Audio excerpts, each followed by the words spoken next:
ഇന്നത്തെ മന്ത്രിസഭാ യോഗം സെക്രട്ടേറിയറ്റിൽ ഭരണ വകുപ്പിൻ്റെ കീഴിലൊരു business policy and process re engineering cell തുടങ്ങാൻ വേണ്ടിയിട്ടുള്ളൊരു തീരുമാനമെടുത്തു. കാരണം വിവിധ വകുപ്പുകളുടെ തമ്മിലുള്ള ഏകോപനം, ഫയലുകളുടെ പൊസിഷൻ, ഇതെല്ലാം വലിയ അനിശ്ചിതത്വത്തിൽ കിടക്കുകയും ഫയലുകളുടെ മൂവ്മെൻറ്റ്സ് വളരെ സ്ലോവിലായും ചെയ്യുന്നതുകൊണ്ട് പല തീരുമാനങ്ങളും പലപ്പോഴും എടുക്കാൻ പറ്റുന്നില്ല.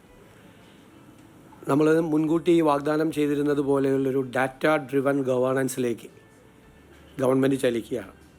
വളരെ വേഗത്തിൽ എല്ലാ വകുപ്പുകളെയും ഏകോപിപ്പിച്ചുകൊണ്ട് ഓരോ വകുപ്പുകളിലും നടക്കുന്ന കാര്യങ്ങൾ കൃത്യമായി അറിയാനുള്ള സംവിധാനം, അതാത് വകുപ്പുകളിലും മുഖ്യമന്ത്രിയുടെ ഓഫീസിലും ചീഫ് സെക്രട്ടറിയുടെ ഓഫീസിലുമെല്ലാം ഓരോ ഫയലുകളുടെയും പൊസിഷൻ അറിയാവുന്നതിന് വേണ്ടിയിട്ടുള്ളൊരു പുതിയ സംവിധാനമാണ്, ഏകോപനമാണ് വിവിധ വർക്ക്.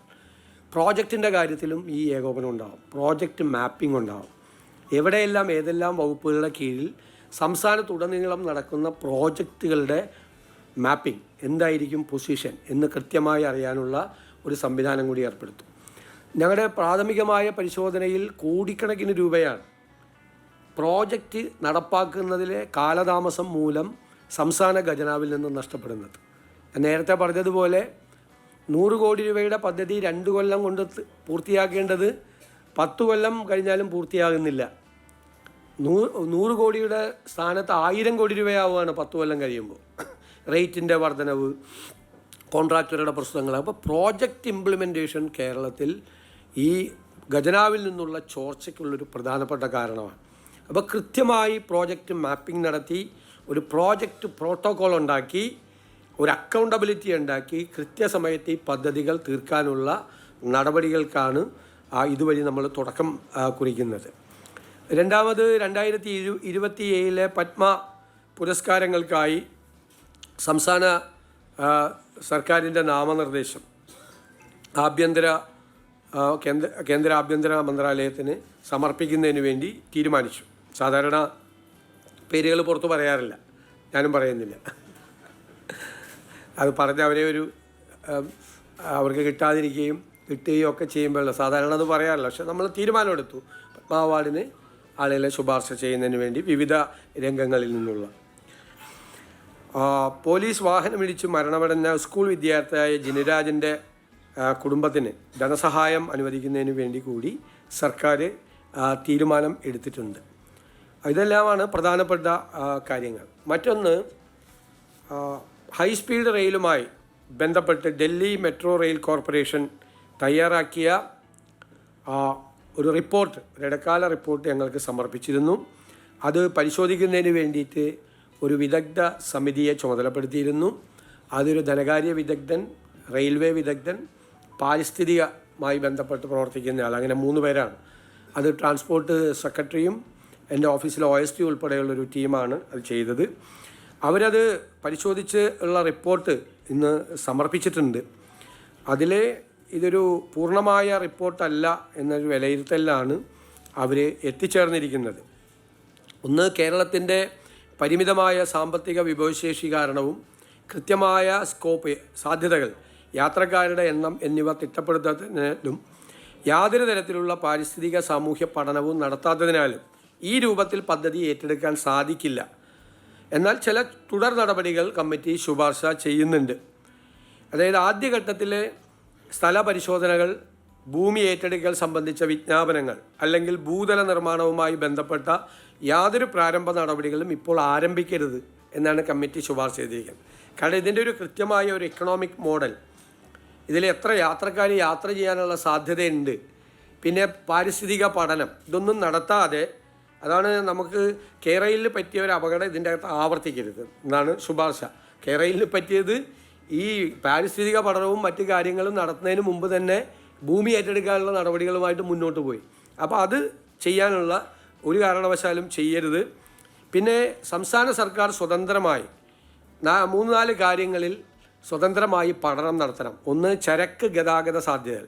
ഇതിപ്പോൾ പാസഞ്ചേഴ്സിന് ട്രാവൽ ചെയ്യാൻ വേണ്ടിയിട്ടുള്ളതാണ് ഈ ട്രാക്ക് ഇപ്പോൾ പ്രപ്പോസ് ചെയ്തിരിക്കുന്നത്. നമ്മൾ തുറമുഖാധിഷ്ഠിത വികസനത്തെക്കുറിച്ചും വിമാനത്താവള അധിഷ്ഠിത വികസനത്തെക്കുറിച്ചും ഒക്കെ പറയുമ്പോൾ ഈ ലോജിസ്റ്റിക്സ് മൂവ്മെൻ്റ് ഇല്ല ഇതിൻ്റെ അകത്ത്. അപ്പോൾ ആ ലോജിസ്റ്റിക്സ് മൂവ്മെൻ്റ് ഇല്ലാതെ പാസഞ്ചേഴ്സ് ട്രെയിൻ കൊണ്ട് മാത്രം ഇത് നമുക്ക് വരുമാനവും നമ്മൾ ചിലവാക്കുന്ന പണം അത് തിരിച്ചടയ്ക്കാനും ഒക്കെയുള്ളൊരു പ്രശ്നത്തിലേക്ക് നമ്മൾ പോകും എന്നുള്ളതൊരു പ്രശ്നമാണ് അവർ തന്നിരിക്കുന്നത്. ബദൽ മാർഗങ്ങൾ എന്താണ് എന്നത് വിശകലനം നടത്തണം. ഭൂമിയുടെ ലഭ്യത, അപ്പോൾ അതിനെക്കുറിച്ചുള്ള കൃത്യമായ കണക്കുകൾ ഈ റിപ്പോർട്ടിലില്ല. നിലവിലുള്ളതും ഭാവിയിൽ വികസിക്കപ്പെടുന്നതുമായ മെട്രോ, തുറമുഖ, ഉൾനാടൻ ജലഗതാഗത സംവിധാനങ്ങളുമായിട്ടുള്ള സംയോജനം, ഇത്തരം കാര്യങ്ങൾ പഠിക്കണം എന്നാണ് പറഞ്ഞിരിക്കുന്നത്. ഈ പഠനങ്ങൾ യഥാർത്ഥ ആവശ്യകതയും പദ്ധതിയുടെ വിശാലമായ ബഹുമുഖ സാമ്പത്തിക പ്രാധാന്യവും തെളിയിച്ചാൽ മാത്രമാണ് DPR തയ്യാറാക്കുന്ന അടുത്ത ഘട്ടത്തിലേക്ക് കടക്കാൻ പാടുള്ളൂ എന്നാണ് കമ്മിറ്റിയുടെ ഏകകണ്ഠമായിട്ടുള്ള റിപ്പോർട്ട്. ആ റിപ്പോർട്ട് വിശദമായി പഠിച്ചതിന് ശേഷം ഗവൺമെൻറ് അതിലുള്ള നടപടികൾ കൈക്കൊള്ളും. അല്ല, അതല്ല, നമ്മളിത് പഠിക്കട്ടെ. നമ്മളിപ്പോൾ ഇവർ സമർപ്പിച്ച റിപ്പോർട്ടിലെ ശുപാർശകൾ ഇതാണ് പ്രധാനമായിട്ട്. കാരണം അതൊരു നല്ല ഇക്കണോമിക് മോഡലല്ല ഇപ്പം തന്നിരിക്കുന്നത്. കാരണം ഇത് പാസഞ്ചേഴ്സ് മാത്രമാണ് പോകുന്നത്, ലോജിസ്റ്റിക്സ് മൂവ്മെൻ്റ് ഇല്ല. നമുക്ക് ലോജിസ്റ്റിക്സ് മൂവ്മെൻറ്റ് വേണം. നമ്മൾ കടലിൽ കൂടി ലോജിസ്റ്റിക്സ് മൂവ്മെൻറ്റ് ആലോചിക്കുന്നു, റെയിലിൽ കൂടി കൊണ്ടുപോയാൽ തന്നെ നമ്മുടെ ഈ റോഡിലെ ജനസാന്ദ്രത, ഈ വാഹനങ്ങളുടെ സാന്ദ്രത നമുക്ക് കുറയ്ക്കാൻ പറ്റും. മാത്രമല്ല ഒരു നമുക്ക് ഇപ്പോൾ എടുക്കുന്ന കടം വലിയ തുക വരും, അതും കൃത്യമായി കണക്കാക്കിയിട്ടില്ല. വലിയ തുക വരുന്നത് നമ്മൾ ബാങ്ക് ലോണും മറ്റു കാര്യങ്ങളും മറ്റ് ബിസിനസ് മോഡലിലല്ലേ ചെയ്യാൻ പറ്റുള്ളൂ. ചെയ്തു കഴിഞ്ഞാൽ അത് തിരിച്ചടയ്ക്കാൻ വേണ്ടിയിട്ടുള്ള വരുമാനം പോലും ഇതിൻ്റെ അകത്തുനിന്ന് കിട്ടാത്തൊരു സാഹചര്യം വരും. യാത്രക്കാരുടെ എണ്ണം പോലും കൃത്യമായിട്ട് തിട്ടപ്പെടുത്തിയിട്ടില്ല. ഒരു അപൂർണമായ റിപ്പോർട്ടാണെന്നാണ് ഇടക്കാല സമിതിയുടെ ഇത്. സർക്കാർ ഇതിനെ സംബന്ധിച്ച് ഒന്നുകൂടി ആലോചിച്ച് ഇതിൻ്റെ ബദൽ മാർഗങ്ങളും മറ്റു കാര്യങ്ങളും ആലോചിക്കും. അല്ല, അത് സർക്കാർ പഠിക്കും. അവരോട് ഈ ഡൽഹി മെട്രോ റെയിൽ കോർപ്പറേഷനോട് ഒരുപാട് കാര്യങ്ങൾ അവർ ചോദിച്ചിരുന്നു. ഈ കമ്മിറ്റിയുടെ പ്രവർത്തനത്തിൻ്റെ ഭാഗമായി അവർ ക്വസ്റ്റനെയർ അയച്ചു കൊടുക്കുകയും ഒരുപാട് കാര്യങ്ങൾ അവർ ചർച്ച ചെയ്യുകയും ചെയ്തു. പക്ഷെ അപൂർണമായൊരു റിപ്പോർട്ടാണ്. ഈ റിപ്പോർട്ടിൻ്റെ അടിസ്ഥാനത്തിൽ ഒരു തീരുമാനം ഗവൺമെൻറ് എടുക്കരുത് എന്നാണ് റെക്കമെൻഡേഷൻ. അല്ല, അതിവേഗ റെയിൽപാത സാധ്യമായ കാര്യങ്ങൾ, ഒന്ന് പാരിസ്ഥിതികമായ കാര്യം വളരെ പ്രധാനപ്പെട്ട ഒരു വിഷയമാണ്. ഒന്ന് അതിൻ്റെ സാമ്പത്തികമായ, ഞങ്ങൾ ആ രണ്ട് കാര്യത്തിലാണല്ലോ കേരളയിലിനെ എതിർത്തത്. അതൊരു എൻവയൺമെൻറ്റ് ഡിസാസ്റ്റർ ആയിരിക്കും എന്നാണ് നമ്മൾ പറഞ്ഞത്. ഇപ്പം ഞങ്ങളത് പറഞ്ഞിട്ട് ഞങ്ങൾ വന്ന് വേറൊരു എൻവയൺമെൻറ്റ് ഡിസാസ്റ്റർ തുടക്കം കുറിക്കാൻ പറ്റില്ല. പിന്നെ അത് കേരളത്തിൻ്റെ സമ്പദ് വ്യവസ്ഥയ്ക്ക് കാര്യമായ ആഘാതം ഏൽപ്പിക്കാതെ കേരളത്തിൻ്റെ സമ്പദ് വ്യവസ്ഥയെ കുറേ കൂടി ഉത്തേജിപ്പിക്കുന്ന തരത്തിലുള്ളൊരു പ്രോജക്റ്റ്, കേരളത്തിൻ്റെ ജോഗ്രഫി എല്ലാം നോക്കിക്കൊണ്ടുള്ള ഒരു പ്രോജക്റ്റ് ആയിട്ട് മാത്രമേ അത് നടപ്പാവൂ. ഇല്ലില്ല, നമ്മളിത് അതിനുള്ള റെയിൽവേ കോമ്പിറ്റൻസ് നമുക്കില്ലല്ലോ. ഇതിനുള്ള അത് വേറൊരു ഏജൻസിക്ക് അത് ചെയ്യാൻ പറ്റുള്ളൂ. സംസ്ഥാന സർക്കാർ റോഡ് പണിയുന്നത് പോലെ അല്ലെങ്കിൽ വേറെ പാലം പണിയുന്നത് പോലെയുള്ള റെയിൽ പണിയാൻ വേണ്ടിയിട്ടുള്ളൊരു സംവിധാനം സംസ്ഥാന സർക്കാരിനില്ല. അല്ല, ഗവൺമെൻറ് പ്ലീഡർമാരുടെ നിയമനവുമായി ബന്ധപ്പെട്ട് 2 ഗവൺമെൻറ് പ്ലീഡർമാരെ നിയമിച്ചപ്പോൾ വന്ന ആരോപണം, ഒന്നൊരാൾ കോളേജിൽ പഠിക്കുമ്പോൾ SFI ആയിരുന്നു, 2 മറ്റൊരാൾ കോളേജിൽ പഠിക്കുമ്പോൾ ABVP ആയിരുന്നു എന്നുള്ള ആരോപണം. നിങ്ങൾ പല മാധ്യമങ്ങളും അത് കൊടുത്തത് ഇന്ത്യൻ ലോയേഴ്സ് കോൺഗ്രസ്സിലെ അഭിഭാഷക വിഭാഗം ഈ പരാതി പറയുന്നു എന്നാണ്. അല്ല, അവരാണ് പരാതിപ്പെട്ടത് എന്നാണ് എല്ലാ മാധ്യമങ്ങളിലും വാർത്ത വന്നത്. എന്നോടാരും പരാതി പറഞ്ഞിട്ടില്ല. ഇവർ പരാതിപ്പെട്ടു എന്നും പറഞ്ഞു വ്യാപകമായ വാർത്ത വന്നു. അപ്പോൾ എൻ്റെ കയ്യിലുള്ളത് ഇന്ത്യൻ ലോയേഴ്സ് കോൺഗ്രസിൻ്റെ സംസ്ഥാന കമ്മിറ്റി സമർപ്പിച്ച റിപ്പോർട്ടാണ്, ഈ റെക്കമെൻഡേഷനാണ്. ആ റെക്കമെൻഡേഷനിൽ ഈ വിവാദപ്പെട്ട 2 പേരുടെയും പേര് അവർ റെക്കമെൻഡ് ചെയ്ത 2 പേരെ ആക്കണമെന്ന് പറയും. ഇതാണ് എൻ്റെ ലിസ്റ്റ്. ഈ ലിസ്റ്റ് അവരുടെ 2 പേരുടെയും പേര് ഇതിൻ്റെ അകത്തുണ്ട്. ഈ വിവാദമായ 2 പേരുടെയും പേര്. ഇവർ ഈ ലിസ്റ്റ് തന്നതുകൊണ്ട് മാത്രമല്ല ഞങ്ങളവരെ പരിശോധിച്ചത്. ലിസ്റ്റിൽ തന്ന പലരും വന്നിട്ടുണ്ട്, ചിലർ വന്നിട്ടില്ല. ഞങ്ങളതിനെക്കുറിച്ചുള്ളൊരു പരിശോധന നടത്തിയിട്ടാണ്, അവരുടെ പശ്ചാത്തലം കൂടി പരിശോധിച്ചിട്ടാണ് അവരെ നിയമിച്ചത്. അവർ ഇന്ത്യൻ ലോയേഴ്സ് കോൺഗ്രസിൻ്റെ മെമ്പർമാരാണ്. 2 പേരും മെമ്പർമാരാണ്. 2 പേരും വളരെ കോമ്പിറ്റൻ്റ് ആയിട്ടുള്ള ലോയേഴ്സാണ്. അത് ആ AGയോടുകൂടി ആലോചിച്ചിട്ടാണ് നമ്മൾ ഗവൺമെൻറ് ബിൽഡർമാർ അല്ലെങ്കിൽ കോൺഗ്രസിൻ്റെ ഒരു പോഷക സംഘടന തരുന്ന ലിസ്റ്റിൻ്റെ അടിയിൽ ഒപ്പിടാനല്ലല്ലോ നമ്മളിരിക്കുന്നത്. അങ്ങനെ ചെയ്യാൻ പറ്റില്ലല്ലോ. കോടതിയിൽ നല്ല ലോയേഴ്സും കൂടി വരണമല്ലോ. അപ്പോൾ അവരൊക്കെ നിർദ്ദേശിക്കുന്ന ആളുകളൊക്കെ തന്നെ വരും. ഈ 2 പേരും ഈ വിവാദത്തിൽപ്പെട്ട 2 പേരും. അപ്പോൾ ഈ വിവാദം ഒരാഴ്ചയായിട്ട് ഞാനും ആസ്വദിക്കുകയായിരുന്നു, ഞാൻ പറഞ്ഞല്ല. കഴിഞ്ഞ ബുധനാഴ്ച തൊട്ട് ഈ ബുധനാഴ്ച വരെ ഞാനും ആസ്വദിക്കുകയാണ്. ഈ 2 പേര് Indian lawyers Congress, Indian lawyers കോൺഗ്രസിൻ്റെ സ്റ്റേറ്റ് കമ്മിറ്റിയും ഹൈക്കോടതി യൂണിറ്റ് കമ്മിറ്റിയും ഈ രണ്ടുപേരുടെ പേര് ശുപാർശ ചെയ്തിട്ടുണ്ട്. രണ്ടുപേരും. അതല്ലല്ലോ, അവർ ഇന്ത്യൻ ലോയേഴ്സ് കോൺഗ്രസിൻ്റെ മെമ്പർമാരാണ്. CPM നിന്ന് വന്ന 5 പേര് സ്ഥാനാർത്ഥികളായിരുന്നു അസംബ്ലിയിൽ. BJPയിൽ നിന്ന് വന്ന ഒരാൾ. അതൊന്നും എനിക്കറിയില്ല. എന്നോട് എന്തായാലും പറഞ്ഞിട്ടില്ല. എന്നോടൊരു പരാതിയും പറഞ്ഞിട്ടില്ല. എൻ്റെ അടുത്തൊരു പരാതിയും വന്നിട്ടില്ല. അത് സംബന്ധിച്ചൊരു പരാതിയും വന്നിട്ടില്ല. പരാതി നിങ്ങളോടാണ് പറഞ്ഞിരിക്കുന്നതെങ്കിൽ നിങ്ങൾ തന്നെ അന്വേഷിക്കണം എന്താണ് പരാതി. എൻ്റെ മുമ്പിൽ ആ പരാതി വന്നിട്ടില്ല. അവരൊന്നും അല്ലല്ലോ ഇത് തീരുമാനിക്കുന്നത്. തിരുവനന്തപുരം ലോ കോളേജിലെ യൂണിറ്റ് കമ്മിറ്റിയാണോ ഗവൺമെൻറ് പ്ലീഡറെ തീരുമാനിക്കുന്നത്? നോ. അതൊക്കെ വെറുതെ അനാവശ്യമായിട്ട് നിങ്ങളിത് ഊതി വീർപ്പിച്ച് നിങ്ങൾ വലിയ വാർത്തയാക്കിയാണ്. തിരുവനന്തപുരം ലോ കോളേജിലെ KSU യൂണിറ്റ് കമ്മിറ്റി ഗവൺമെൻറ് പ്ലീഡറെ നിയമിക്കുന്നതിന് അവർക്കെന്താ കാര്യം? ഒരു കാര്യമില്ല അവർക്കൊന്നും. അവർക്കൊന്നും ഒരു കാര്യമില്ല. അതൊന്നും നിങ്ങളാണിത് ഊതി വീർപ്പിക്കുന്നത്. ഗവൺമെൻറ് പ്ലീഡർ നിയമനത്തിൽ വിവാദം തീർന്നല്ലോ ഇതോടുകൂടി. നാളെ മുതലില്ലല്ലോ ഇത്. ഇനി വേറെ എന്തെങ്കിലും ഉണ്ടെങ്കിൽ പറയാം, വേറെ എന്തെങ്കിലും ചോദിക്കും. എന്താ ഇപ്പോൾ കുഴപ്പം? എൻ്റെ പേഴ്സണൽ സ്റ്റാഫിലെ അംഗം അവർക്ക് ആവശ്യമായ ഡീറ്റെയിൽസ് കൊടുക്കുന്നതിന് വേണ്ടിയിട്ടാണ്, കംപ്ലീറ്റ് ആയിട്ടുള്ള ഡീറ്റെയിൽസ് കൊടുക്കുന്നതിന് വേണ്ടിയിട്ടാണ്. അതേ ഫിനാൻസ് നോക്കുന്ന എൻ്റെ അഡീഷണൽ പ്രൈവറ്റ് സെക്രട്ടറി എന്തായാലും ഒരു ഇംപ്രോപ്പറേറ്റി ഇല്ല. അവരെ സഹായിക്കുന്നതിന് വേണ്ടിയിട്ടുള്ള ഒരു ഔട്ട്സൈഡ് സംഭവമാണ്.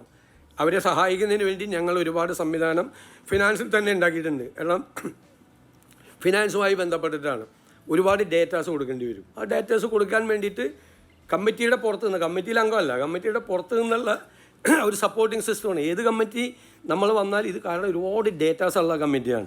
ആ ഡേറ്റാസിനെ സപ്പോർട്ട് ചെയ്യാൻ വേണ്ടിയിട്ടുള്ള ഒരുപാട് ആളുകളെ നമ്മൾ ഔട്ട്സൈഡ് വെക്കേണ്ടി വരും അവർക്ക് സപ്പോർട്ട് ചെയ്യാൻ വേണ്ടിയിട്ട്. അതെല്ലാം പ്രോപ്പറാണ്. ഞാൻ P. രാജീവ് എൻ്റെ ബോഡി ലാംഗ്വേജിനെ കുറിച്ചൊരു ആരോപണം ഉന്നയിച്ചത് ഞാൻ ശ്രദ്ധിച്ചു. അദ്ദേഹം ഒരു ബുദ്ധിജീവിയാണ്, വലിയ പ്രഭാഷകനാണ്, ചിന്തകനാണ്, എഴുത്തുകാരനാണ്. ഞാൻ അതൊന്നുമല്ല. ഞാനൊരു സാധാരണ നാട്ടിൻപുറത്തുകാരനാണ്. തമാശ കേൾക്കുമ്പോൾ ചിരിക്കുകയും സങ്കടം വരുമ്പോൾ കരയുകയും ദേഷ്യപ്പെടുമ്പോൾ പൊട്ടിത്തെറിക്കുകയൊക്കെ ചെയ്യുന്നൊരു സാധാരണക്കാരനാണ്. എൻ്റെ ബോഡി ലാംഗ്വേജ് ചിലപ്പോൾ അദ്ദേഹത്തിന് ഇഷ്ടപ്പെട്ട് കാണില്ല. കാരണം അദ്ദേഹത്തിൻ്റെ ശൈലിയല്ല എൻ്റെ ശൈലി. പിന്നെ അദ്ദേഹം പറഞ്ഞ കാര്യം, അതായത് ഗവൺമെൻറ് പ്ലീഡർമാരുടെ എണ്ണം കൂട്ടിയെന്നാണ്. 17/7/2017 ഒന്നാം പിണറായി സർക്കാർ 5 സ്പെഷ്യൽ GPമാരെയും 5 GPമാരെയും നിയമിച്ചു. അന്ന് AK ബാലനാണ് നിയമമന്ത്രി, കൂടുതലായി നിയമിച്ചു. ഇനി ഈ ആക്ഷേപം ഉന്നയിച്ച ഈ മന്ത്രി നിയമമന്ത്രിയായിട്ടിരിക്കുമ്പോൾ 3 സ്പെഷ്യൽ GPമാരെയും 3 GPമാരെയും നിയമിച്ചു. 6 പേരെ. അപ്പോൾ എത്ര പേരായി? 5 10 16 പേരെ പിണറായി വിജയൻ്റെ കാലത്ത് നിയമിച്ചിട്ടുണ്ട്. ഈ ആരോപണം ഉന്നയിച്ച ഇതേ നിയമമന്ത്രി നിലവിലുള്ള GPമാരുടെ എണ്ണം കഴിഞ്ഞ വർഷം വർദ്ധിപ്പിച്ചിട്ടുണ്ട്. എന്നിട്ട് ഒരു കൊല്ലം കഴിയുന്നതിന് മുമ്പ് പുതിയ ഗവൺമെൻറ് GPമാരുടെ എണ്ണം വർദ്ധിപ്പിച്ചതിനെക്കുറിച്ച് പരിഹസിക്കുന്നവരെക്കുറിച്ച് ഞാൻ എന്തു പറയും? എന്താ പറയേണ്ടത്? ഇതിൻ്റെ അകത്തെ പ്രശ്നം ഞങ്ങൾക്ക് 23 പേരുടെ ഒരു നടപടിക്രമവും ഇല്ലാതെയാണ് ഇവർ ചെയ്തത്. ഞങ്ങളതല്ല, AGയുടെ ഭാഗത്തു നിന്നും DGPയുടെ ഭാഗത്തു നിന്നുള്ള പ്രപ്പോസൽ വന്നു. കാരണം എന്ന് വെച്ച് കഴിഞ്ഞാൽ നമ്പർ ഓഫ് കേസസ് കൂടുകയാണ്. കേരളത്തിലെ ഹൈക്കോടതിയിലെ പെറ്റീഷൻസ് 37,000 പെറ്റീഷൻസാണ് അവിടെ എണ്ണം വർദ്ധിച്ച് മറ്റ് ഹൈക്കോടതികളിലേക്കാൾ എണ്ണം കൂടുകയാണ്. കോടതി മുറികളുടെ എണ്ണവും കൂടിയിട്ടുണ്ട്. അപ്പോൾ അത് മാനേജ് ചെയ്യാൻ പറ്റാതായപ്പോഴാണ് 23 പേരുടെ എണ്ണം കൂട്ടണം എന്ന് പറഞ്ഞ് പ്രപ്പോസൽ വന്നു. നമ്മളത് 23 സാമ്പത്തിക ബുദ്ധിമുട്ടും കാര്യങ്ങൾ കാരണം അത് 12 പേരാക്കി ചുരുക്കിയിട്ടാണ് നമ്മൾ അത് കൊടുത്തത്. ഇതെല്ലാം ചെയ്ത് വെച്ചിട്ട് നേരത്തെ ചെയ്ത ആളുകൾ ഇപ്പോൾ വന്ന് നമ്മൾ ചെയ്യുമ്പോൾ നമ്മളെ വിമർശിക്കുന്നത്, ഇവരുടെയൊക്കെ വിമർശനത്തിൻ്റെ അടിത്തറ എന്താണ്? ചികിത്സാ സഹായം. അതൊക്കെ മുഖ്യമന്ത്രിയുടെ ദുരിതാശ്വാസ നിധിയിൽ നിന്ന് മുഖ്യമന്ത്രിക്ക് കൊടുക്കാനുള്ള അധികാരമുണ്ട്. അത് നേരത്തെ നിലവിലുള്ള ഒരു ഫോമിൽ വില്ലേജ് ഓഫീസർ സൈൻ ചെയ്ത്, ചികിത്സിക്കുന്ന ഡോക്ടർ സൈൻ ചെയ്ത്, പ്രോപ്പറായിട്ടുള്ള ഡോക്യുമെൻറ്റ്സ് വന്നാൽ ചിലപ്പോൾ ചെയ്യേണ്ടി വരും.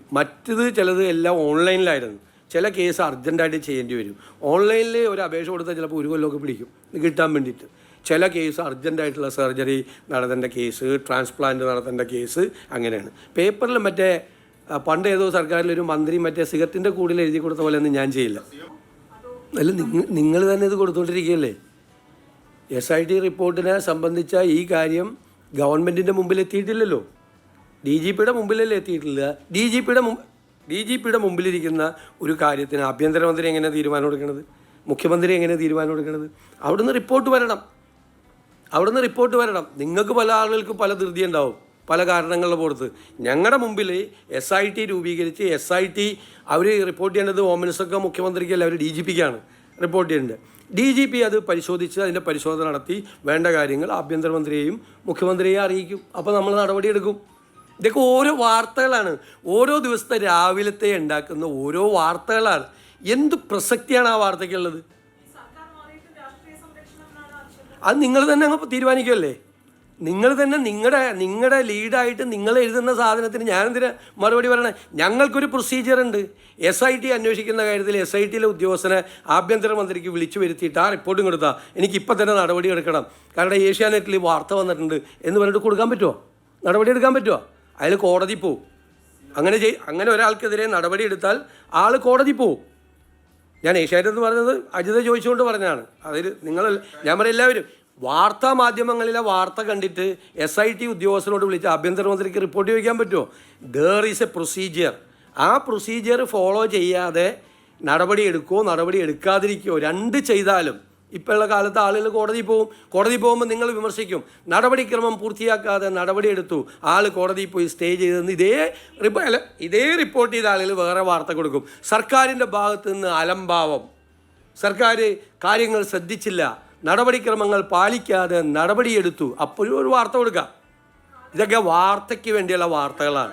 ഗവൺമെൻറ്റിനെ ഉണ്ടല്ലേ, ഞാൻ ഒരു കാര്യത്തിനും മറുപടി പറഞ്ഞുകൊണ്ടിരിക്കുകയല്ലേ, അങ്ങ് എപ്പോഴും കയറി ഇങ്ങനെ ബളം ഉണ്ടാക്കല്ലേ, ദേശാഭിമാനിയാണെന്ന് ഓർത്ത്. ഞാൻ പറഞ്ഞത് ഒരു പ്രൊസീജിയറുണ്ട്, ഒരു പ്രൊസീജിയർ ഫോർമാലിറ്റി ഉണ്ട് ഇല്ലേ ഏത് സർക്കാരിനും. ആ പ്രൊസീജിയർ ഫോർമാലിറ്റി പൂർത്തിയാക്കാതെ നമുക്കൊരു നടപടി എടുക്കാൻ പറ്റില്ല. അത് നിങ്ങളിത് അറിയാത്ത റിപ്പോർട്ടർമാരാണ് ഇത് റിപ്പോർട്ട് ചെയ്യുന്നത്. നമ്മളിത് കണ്ട് ഞാൻ പറഞ്ഞല്ല, എനിക്ക് ആദ്യമൊക്കെ ഭയങ്കര വിഷമം തോന്നി. ഇപ്പം ഞാൻ ആസ്വദിക്കുകയാണ് ഈ വാർത്തകൾ കണ്ടിട്ട്. ഇതുപോലത്തെ വാർത്തകൾ ചെയ്യാൻ പറ്റുമോ? നിങ്ങളെ പറ. ഞാനിപ്പോൾ അങ്ങോട്ടും ചോദ്യം ചോദിക്കാൻ പോവാം, ചെയ്യാൻ പറ്റുമോ? നടപടി എടുക്കാൻ പറ്റുമോ? ആ SIT അല്ലല്ലോ ഇത്, അത് ഹൈക്കോടതി വെച്ച SIT അല്ലേ. അത് ഇതും തമ്മിൽ വല്ല ബന്ധമുണ്ടോ ഈ ചോദ്യത്തിന്? അത് ഹൈക്കോടതി വെച്ച SIT ആണ്. ഇത് ഗവൺമെൻറ് ക്യാബിനറ്റ് യോഗം ചേർന്ന് തീരുമാനിച്ച് നടപടിയെടുത്ത് അവിടെ വച്ചിരിക്കുന്നതാണ്. അതിൻ്റെ റിപ്പോർട്ട് കിട്ടട്ടെ. അങ്ങ് പറഞ്ഞ ചോദ്യവും ഈ സംഭവമായിട്ട് വല്ല ബന്ധമുണ്ടോ? അല്ല, അങ്ങ് പറഞ്ഞ കാര്യവും ഈ സംഭവമായിട്ട് അല്ല പ്ലീസ് ഞാൻ പറയട്ടെ, വല്ല ബന്ധമുണ്ടോ? ദേശാഭിമാനിയിൽ വന്ന വാർത്ത എന്താ? MSc വരുന്നു വിദേശ നിക്ഷേപവുമായി. LDF സർക്കാരിൻ്റെ ദീർഘവീക്ഷണം. എന്നിട്ട് പ്ലീസ് ഞാൻ ആൻസർ ചെയ്യുമ്പോൾ അങ്ങ് ഇടപെടാൻ പാടില്ല പ്ലീസ്. 3 ചോദ്യം ഒരേ ചോദ്യം ചോദിച്ചിട്ട് വീണ്ടും ഞാൻ സംസാരിക്കുമ്പോൾ ഇടപെടാൻ പാടില്ല പ്ലീസ്. ഒരു മര്യാദ പത്രസമ്മേളനത്തിൽ മാധ്യമപ്രവർത്തകനാണെങ്കിലും കാണിക്കണം. സംസാരിക്കുന്ന ഇടയിൽ ഇടപെടാൻ പാടില്ല. മറുപടി കേൾക്ക്. എന്നിട്ട് 13,000 കോടി രൂപ വരുന്നു.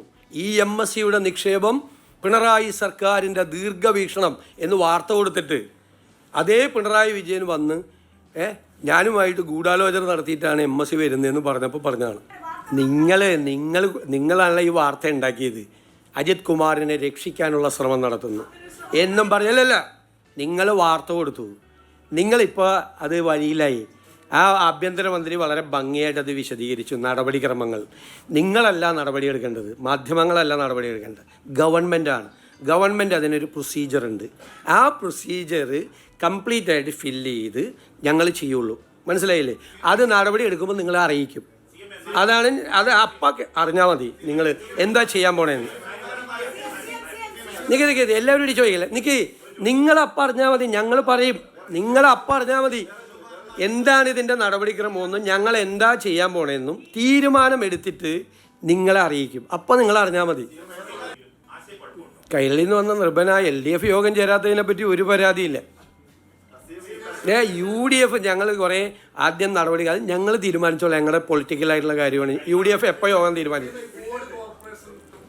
അതൊക്കെ വരുമെന്നേ. അതൊക്കെ സമയത്ത് വരും. അതൊന്നും മാധ്യമങ്ങളുമായിട്ട് ചർച്ച ചെയ്യാൻ പറ്റുന്ന കാര്യങ്ങളല്ലല്ലോ. അതൊക്കെ സംഘടനാപരമായ കാര്യങ്ങൾ, മുന്നണിയും പാർട്ടിയൊക്കെ എടുക്കേണ്ട തീരുമാനങ്ങളാണ് അതെല്ലാം. മനസ്സിലായി?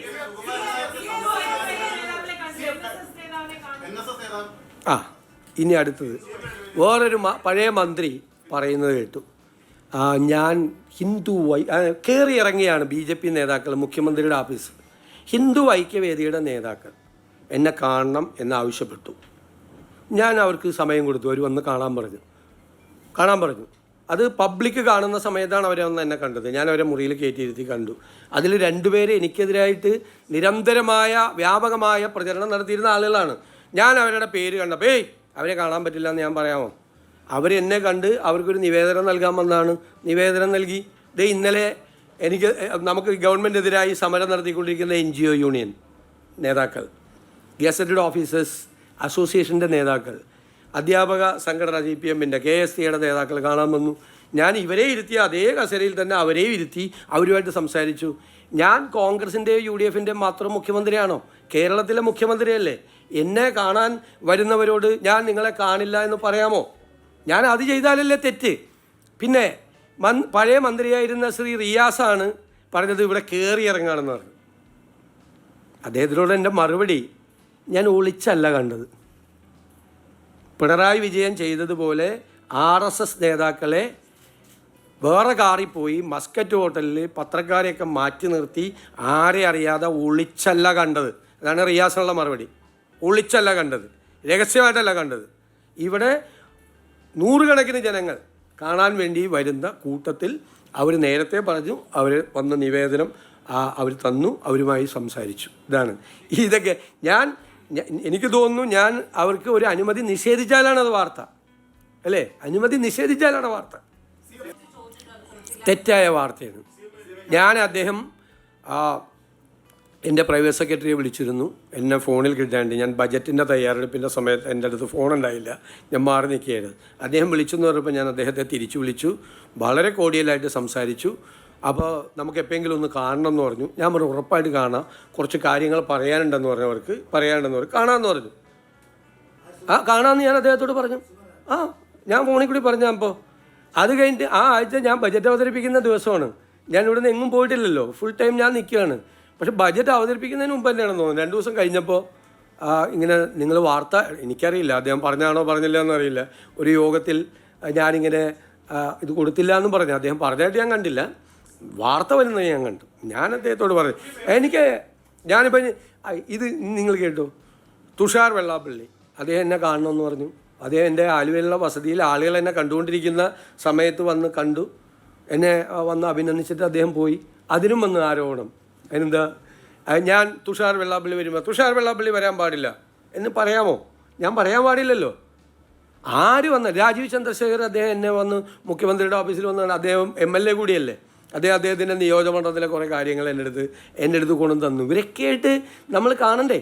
ജനപ്രതിനിധികളായിട്ടും രാഷ്ട്രീയ നേതാക്കളായിട്ടും സംഘടനയുടെ ആളുകളായിട്ടും എത്രയോ സാമുദായ സംഘടനകളാണ് വരുന്നത്, എത്രയോ ബിഷപ്പ്മാരാണ് ഇവിടെ വരുന്നത്. സമസ്തയുടെ നേതാക്കന്മാർ കഴിഞ്ഞ ദിവസം വന്നു കണ്ടിരുന്നു. അവർക്കൊക്കെ അവരുടേതായ മേഖലകളിലെ പ്രശ്നങ്ങൾ, അവരുടെ സാമൂഹ്യ പ്രശ്നങ്ങൾ, സ്ഥാപനങ്ങളുടെ പ്രശ്നങ്ങൾ, ഇതൊക്കെ നമ്മളോട് പറയാനുണ്ടാവും. അതുണ്ടാവും സ്വാഭാവികമായിട്ട്. അതിനെന്താ? Hello, these leaders were out of station, they couldn't come there. We have implemented all our programs there in Wayanad. Today in the cabinet, I appreciated Revenue Minister Anil Kumar and Agriculture Minister Shri T. Siddiq for the work they have done. നമുക്കറിയാലോ, സാധാരണ ഇത്രയും ദുരന്തങ്ങളുണ്ടായ body പോലും 2 ദിവസം കഴിയുമ്പോൾ തെരച്ചിൽ കഴിഞ്ഞ് അവസാനിപ്പിക്കും. ഇത് 8 പേരുടെ ബോഡി റിക്കവർ ചെയ്തു. അവരുടെ ബന്ധുക്കൾ സംസ്ഥാനത്തിന് പുറത്തുനിന്നുള്ളവരാണ്. അവരിവിടെ വന്ന് അവരെ പ്രത്യേകമായി താമസിപ്പിച്ചു. ഞാൻ അവരെ പോയി കണ്ട് ആശ്വസിപ്പിച്ചു. അവർ ബോഡി തിരിച്ചു കൊണ്ടുപോകാനുള്ള സംവിധാനങ്ങൾ ഭംഗിയായിട്ട് ഏർപ്പെടുത്തി. അവിടുത്തെ റീഹാബിലിറ്റേഷൻ, പുനരധിവാസം ഭംഗിയായിട്ട് ചെയ്തു. അപകട മേഖലയിൽ നിന്ന് ആളുകളെ മുഴുവൻ ഷിഫ്റ്റ് ചെയ്തു. അപകടം സംഭവിക്കാൻ സാധ്യതയുള്ള ആളുകളിൽ നിന്ന് കമ്പനിയുമായി, ഈ കൊങ്കൺ റെയിൽവേയുമായും അവരുടെ സബ് കോൺട്രാക്ടറായ ദിലീപ് കോൺ കമ്പനിയുമായും നമ്മുടെ മന്ത്രിമാർ ചർച്ച ചെയ്ത് ഗവൺമെൻറ് കൊടുത്ത നഷ്ടപരിഹാരം കൂടാതെ അതിനേക്കാൾ കൂടിയ നഷ്ടപരിഹാരം കമ്പനിയെ കൊണ്ട് കൊടുപ്പിക്കാൻ ധാരണയാക്കി. അവരുടെ ഇൻഷുറൻസ് അടക്കമുള്ള തുകകൾ അവർക്ക് കൊടുക്കാനുള്ള സംവിധാനം ഉണ്ടാക്കി. അവരുടെ ബോഡി എംബാം ചെയ്ത് കൊച്ചിയിലെത്തിച്ച് പ്രത്യേക വിമാനത്തിൽ അവരുടെ നാട്ടിൽ എത്തിച്ചു. മുഴുവൻ നടപടിക്രമങ്ങളും വളരെ ഭംഗിയാക്കി ഗവൺമെൻറ് 2 മന്ത്രിമാരുടെ നേതൃത്വത്തിൽ ജില്ലാ ഭരണകൂടം ഉൾപ്പെടെയുള്ള ആളുകൾ ഒരുമിച്ച് നിന്നുകൊണ്ട് പൂർത്തിയാക്കി. How can he say that when I am going for Mookambika temple, it is my personal right? I have a constitutional right to believe in the God. How can he say that that is soft Hindutva? I have been going to Mookambika for the last 37 years, from 90 onwards. I am a devotee of Kollur Mookambika. I am a devotee of Kollur Mookambika. I am very happy to say that. For the last 37 years, I have been visiting there for darshan. ഞാൻ മുഖ്യമന്ത്രി ആയിക്കൊണ്ട് പോകായിരുന്ന മോശമല്ലേ? ഇവരെ ഏത് ലോകത്തേക്കാണ് പോകണത്? ക്ഷേത്രങ്ങളിൽ പോകുന്നത്, ആരാധിക്കാൻ പോകുന്ന എല്ലാവരെയും അപമാനിക്കുമല്ലേ? അങ്ങനെയാണെങ്കിൽ അദ്ദേഹം അങ്ങനെ പറഞ്ഞിട്ടുണ്ടെങ്കിൽ അദ്ദേഹം ചെയ്തത് ആണോ? നിങ്ങളെല്ലാവരും പോകുന്നവരല്ലേ? ഇത് ഇവിടെ ഇരിക്കുന്നവരിൽ ഭൂരിഭാഗം ഞായറാഴ്ച പള്ളിയിൽ പോകുന്നവരും ക്ഷേത്രങ്ങളിൽ പോകുന്ന ആളുകളും വെള്ളിയാഴ്ച ജുമാ നമസ്കാരത്തിൽ പോകുന്ന ആളുകളും അല്ലേ? അത് പോകാൻ പാടില്ലേ? അതൊക്കെ ഞാൻ മുഖ്യമന്ത്രി ആയതുകൊണ്ട് ഞാൻ ആളുകളെ ഇനിയില്ല, ഞാനൊരിടത്തും പോവില്ല എന്ന് പറയാമോ? ഇതൊക്കെ ഇവർക്കൊന്നും പറയാനില്ല. സ്വന്തം പാർട്ടിയിലെ സ്ഥിതി അവർക്കറിയാം. നമ്മൾ എംപവേർഡ് കമ്മിറ്റി വെച്ചിരിക്കുകയാണ്. നടപടിക്രമം അനുസരിച്ച് ഒരു എംപവേർഡ് കമ്മിറ്റി വെച്ചിരിക്കുകയാണ്. സംസ്ഥാനത്തിൻ്റെ ഒരു താല്പര്യവും ഹനിക്കുന്ന ഒരു തീരുമാനവും ഈ ഗവൺമെൻറ് എടുക്കില്ല. സംസ്ഥാനത്തിൻ്റെ താല്പര്യങ്ങൾ സംരക്ഷിച്ചുകൊണ്ടുള്ള തീരുമാനമേ വരുള്ളൂ. ധൃതി പിടിക്കേണ്ട ഒരു ആവശ്യമില്ല ഈ കാര്യത്തിൽ. കാരണം ഇതിനകത്ത് രണ്ട് ആസ്പെക്റ്റ് ഉണ്ട്. ഒന്ന് സെക്യൂരിറ്റി ആസ്പെക്റ്റ് ഉണ്ട്. അത് കേന്ദ്ര ഗവൺമെൻറ്റാണ് നടപടിക്രമങ്ങൾ പൂർത്തിയാക്കി അറിയിക്കേണ്ടത്. അത് അറിഞ്ഞു കഴിഞ്ഞാൽ നമ്മുടെ തീരുമാനം നമുക്ക് എടുത്ത് ചെയ്യാം. ഇനി ഇവർ വലിയ ഡീലാണ് മറ്റാണെന്നൊക്കെ ഇങ്ങനെ പറയുവാനുള്ള നമ്മളൊന്നും ചെയ്തിട്ടില്ലല്ലോ, ഒരു തീരുമാനം എടുത്തിട്ടില്ലല്ലോ. കഴിഞ്ഞ പ്രാവശ്യം ചെയ്താൽ അറിയാമോ? ഇവർ ചെയ്ത പരിപാടി അറിയാമോ? 2019 ഇത് തീർക്കേണ്ടിയിരുന്നത്. കരാർ കൺസെഷൻ എഗ്രിമെൻ്റ് അനുസരിച്ച് തീർന്നില്ലെങ്കിൽ 2024 തീരുള്ളൂ. ഇവർ കൺസെഷൻ എഗ്രിമെൻറ്റിൽ അമെൻമെൻറ്റ് വരുത്തി. ആര്?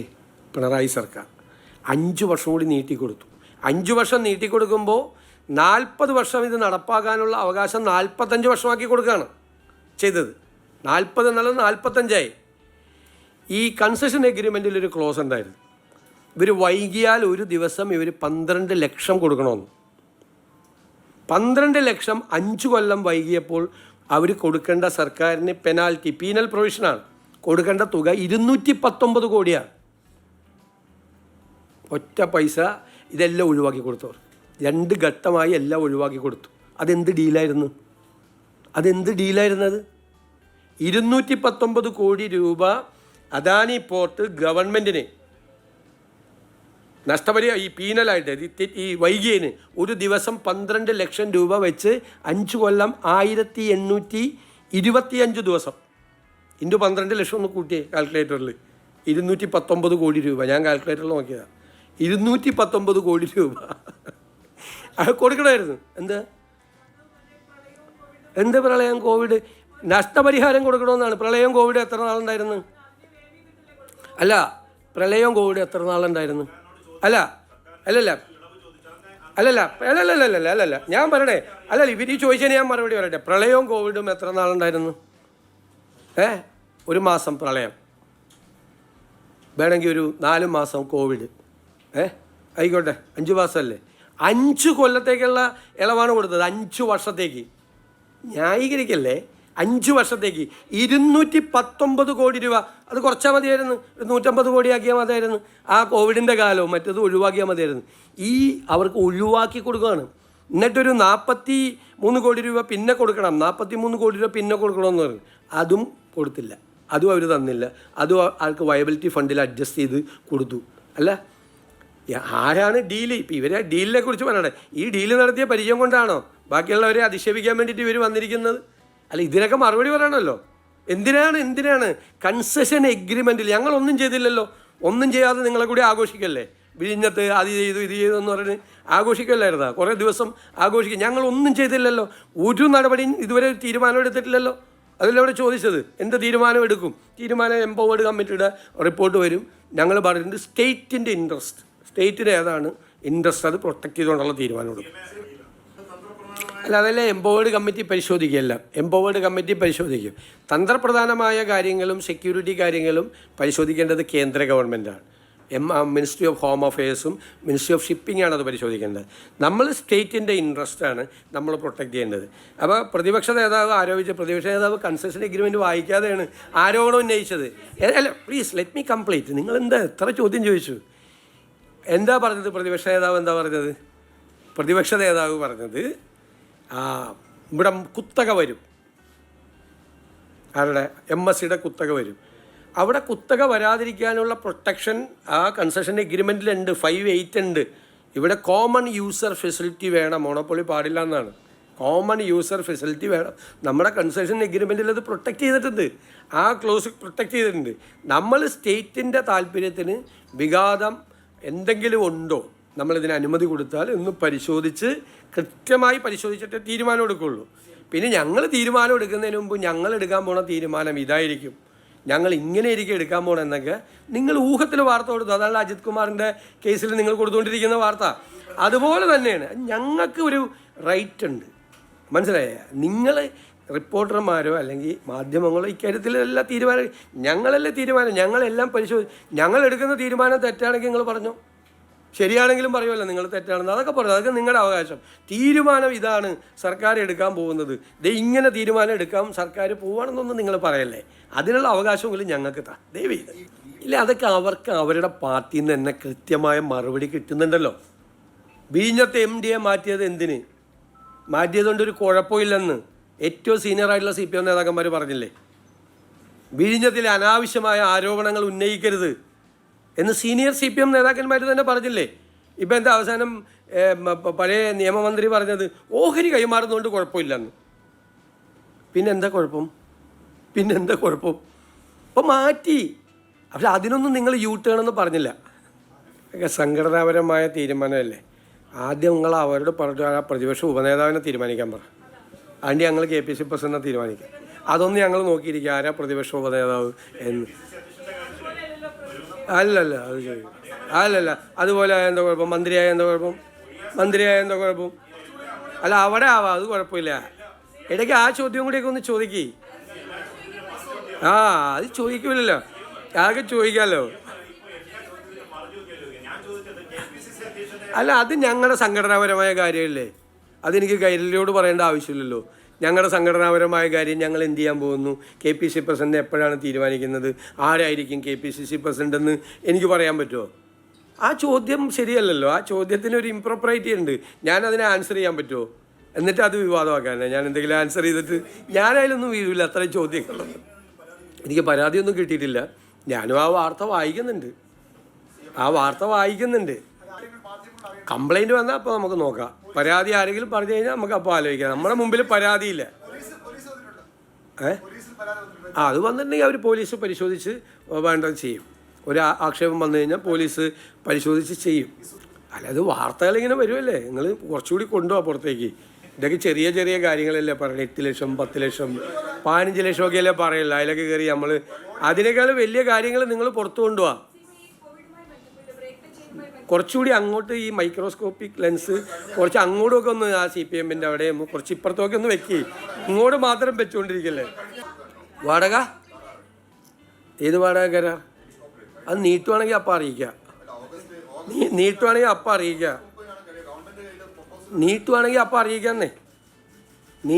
അപ്പം അറിയിക്കുക. കരാർ ക്യാൻസൽ ചെയ്താൽ അപ്പം അറിയിക്കുക. പോരെ? അത് പോരെ? വരട്ടെ, അതൊക്കെ പരിശോധിച്ചുകൊണ്ടിരിക്കുകയല്ലേ. ഞാൻ ഇവിടെ ഇരുന്നിട്ട് അത് മുൻ ആരോഗ്യമന്ത്രിയെ കൂടി നടപടികൾ കൂടി അന്വേഷിക്കുമെന്ന് പറയാമോ? ഞാനങ്ങനെ പറയാമോ? ഞാനല്ലല്ലോ അത് തീരുമാനിക്കേണ്ടത്. പരാതി വന്നാൽ പോലീസ് അന്വേഷിച്ച് ആ കാര്യം തീരുമാനിക്കും. ആരെല്ലാമാണ് അതിൻ്റെ അകത്ത് ഇൻവോൾവ്, അവിടെ ഒരു അഴിമതി നടന്നിട്ടുണ്ടോ, തെറ്റായ കാര്യങ്ങൾ നടന്നിട്ടുണ്ടോ, ആരാണ് അത് നടത്തിയത്, പ്രൊസീജിയർ ലാപ്സ് വല്ലതും ഉണ്ടായിട്ടുണ്ടോ എന്ന് അവർ പരിശോധിക്കട്ടെ. അല്ലാതെ ഈ അന്വേഷണം നടക്കുന്ന കാര്യത്തിൽ തീരുമാനം എന്നെക്കൊണ്ട് പ്രഖ്യാപിപ്പിക്കില്ലേ. നിങ്ങൾ എന്തൊക്കെ ചോദിക്കണേ? എന്തായി ചോദിക്കുന്നത്?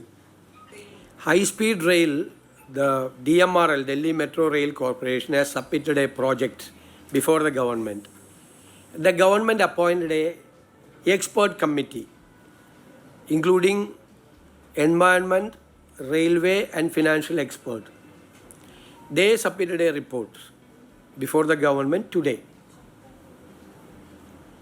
they are recommending that the report submitted by the DMRL is incomplete. There was no environment impact study. One thing. Second, there is no economic model in this project.